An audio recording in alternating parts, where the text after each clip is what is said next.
Hey everyone, welcome to another video. Today we're going to work through a LeetCode easy problem that is called Find the Peak in a Mountain Array. Before we get started, if you could like and subscribe, that would help us out a lot. And also if you want to sign up to do a mock interview, we have a few links in the description to our website and also a form that you can fill out. If you fill that out, then we'll be in contact and you could be featured on the channel or just use it for practice if you want. So be sure to check that one out.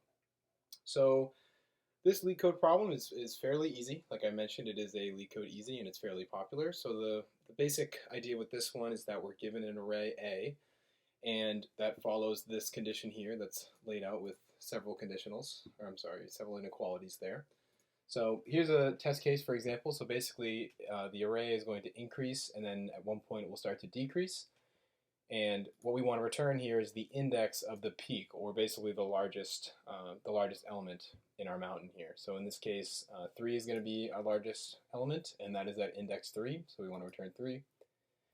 Here, our index is 2, and the largest element is 2. And the index of that is 1, so we want to return 1. And then for this one, 3 is our largest element, and we want to return the index of 2 here.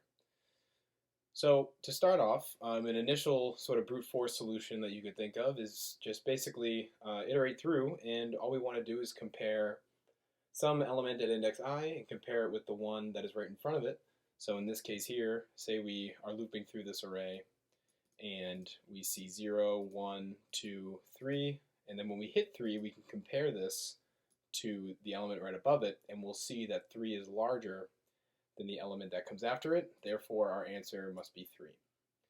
So this is going to be a brute force solution, and we'll run with O of n time. We're looping through our array one time and basically making one comparison each time around. So to start off, we can just start by looping through our input mountain there, which is A. So for I in our array, and what we want to do is what I just mentioned, which is that one comparison, which will give us when our condition is true, we return that index. So if at any point, if A at I is greater than A of I plus 1, then we know that the element that lies at this index is the largest. So in this case, this condition will return true when we are at A of I equal to 3 here, because we see that the peak basically satisfies the condition that whatever comes after it, if at any point this is less than our current index, then we want to just return the index, because that's what the question asks for. So why don't we just go ahead and run this, and we see that we get 3, 1, 2, which is exactly what we expect. So like I mentioned, this is it is a very easy question. There's not a lot of code you have to write here, but aside from the brute force solution, there is a way to speed this up. So right now we have an O of n solution. As I mentioned, we have no additional space, which is a pretty good solution for a lot of problems. But because of this and sort of how simple this problem is, there's a couple things that you can look for that will show you when you can improve your time complexity. So something that should stand out right away is that all this really says is that we have more or less an array that is sorted with some conditions, right? So if we look at this part of this array here, it's sorted and increasing. And then as soon as that flips to a decreasing, we know that we basically know that we hit the peak in our mountain, right? So anytime that you notice that you're dealing with numbers and there's some sort of sorting going on, then the answer generally will lead towards some modified binary search. So if you're not familiar with binary search, we actually went over it in a video for when we were actually teaching the mechanical engineer a little bit about software engineering. But basically the idea is that we can get a log n runtime where we're just dividing our input array up into smaller and smaller chunks, dividing the length that we look at by 2 every time. And we follow some sets of conditions to reassign our pointers and basically, deconstruct our big problem into smaller and smaller problems until we find what we're looking for. So all we really have to code up for this one is just a modified binary search with that same condition we just had. So we can start off by assigning our low and high pointers, our indexes, and those are going to be 0 and the length of A minus 1. So this will give us the first element and the last element for our initial conditions for those. And then in the light of binary search, all we want to do is just basically say while our low pointer remains less than our high, then all we need to do now is in binary search we have to set a midpoint, which is going to be the element that we're doing our comparisons on. So in this case we'll say that that's mi for middle, and this is going to be low plus high, and then floor division, and we can divide it by 2 so we make sure that we still get an integer, because we obviously can't have any decimal places when we're indexing an array. So looking back to our previous brute force solution, our one condition was that if the current element that we're looking at is less than mi plus 1, which is actually sort of the reverse of what we just had, right? So this is in a case where, say we're looking at 1 here, right? So say for whatever reason midpoint gets assigned to 1, we compare it to the element next to it and we see that it is less than it. Then we have to reassign our low pointer, because we know that the peak is going to lie to the right of this, right? So say our low is here, and we're looking at, say, this element here in the first iteration, right? If we divide 6 by 2, or I'm sorry, what do we have here? Yeah, 6 by 2, so we're going to look at 3, but that might be a bad example. Let's look at this one here. Yes, we're going to get 1.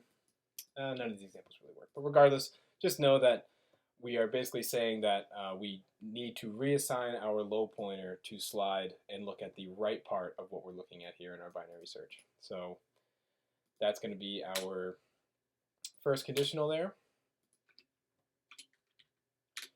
Then the second thing, basically otherwise, we want to reassign our high to be our midpoint. So this is when this is sort of inverse or equal, right? So instead of less than, this is either greater than or equal to. And then we just need to reassign our high to be our midpoint so that we look at the left side. So we're looking for that peak, and then with this one condition, we can reassign our low to look at the right side. Otherwise, we want to shrink it to the left. So after we do this for all the iterations with this conditional in the while loop here, all we're going to have to do now is eventually this.